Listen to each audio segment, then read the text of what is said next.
Hello everyone and welcome. Today we're going to be talking about heel pain. So if you have heel pain and you are trying to figure out options that you have to improve it and get back to your favorite workouts, or maybe you've had it before and you just want to learn everything you can to avoid it so that you keep your workouts, today's for you. We're going to be talking about the most common causes of heel pain, how resistance training and exercise and a custom program can help you improve it, and how that same program can help you get back to doing your favorite workout. So first, let's get oriented with a little bit of anatomy here. And I want to introduce you to what in the heck actually causes heel pain, right? And the most common cause of heel pain, now this is not the only cause of heel pain, but the most common one is irritation of this yellow thing that I've drawn out, which is your plantar fascia, right? So often this gets called plantar fasciitis, right? And what can happen is people are told, oh, you got plantar fasciitis, you take some time off, wear this boot, and then give it a go and try going back to running again. And I work with people all the time that are given this advice and it isn't successful for them. We're going to talk about why this isn't always a successful approach and what can be a successful approach and what I find to be a successful approach for getting rid of plantar fasciitis and actually getting back to the workouts that you want to be doing. So your plantar fascia starts in your big toe and extends all the way into your heel. So when you're walking and running, as this person or you is, I'm sure you can imagine how this area kind of gets stretched, right? And if that area has become irritated, then we're looking at plantar fasciitis, right? Now, the important thing to know is that your plantar fascia is not a static thing. It's not something that gets irritated and never changes. It is constantly changing and adapting to the demands that are being placed on it. And that is a very, very, very good thing, because what research shows is that using resistance training in the appropriate way can facilitate a response here that decreases pain and helps you get back to your favorite workout. And that's because the plantar fascia is able to respond to resistance training to become more resilient and less painful, right?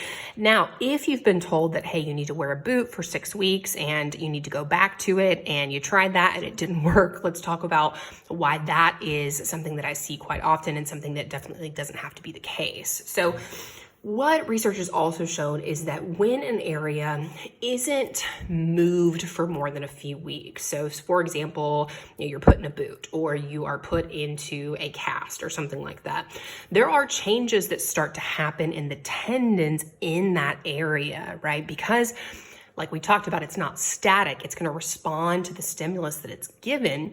If the stimulus that it's given is we're not going to move anything here for several weeks, there are actually some changes that can start to happen here that when you go back to trying to run or hike, actually make it a tougher go for you, right? And that's why it's, like we talked about, super common that I see this, and it doesn't have to be this way, because what a plan can do is instead of a full 6 weeks off, you can actually learn to strengthen and make this area more resilient throughout the entire process, as opposed to waiting those 6 weeks, right? And that's what I find to be really, really important for helping someone get rid of this and get back to their workouts, is really having two kind of concurrent systems going. So we have system one, exercises to make the area more resilient. We have system two, a gradual reintroduction back to the activities that you love doing. So say if you are currently able to walk a mile or so, but not much more than that, but you really want to get back to hiking mountains in Austria, then we're going to have two systems going. So one, giving you exercises to help the area become more resilient, less painful, able to do more.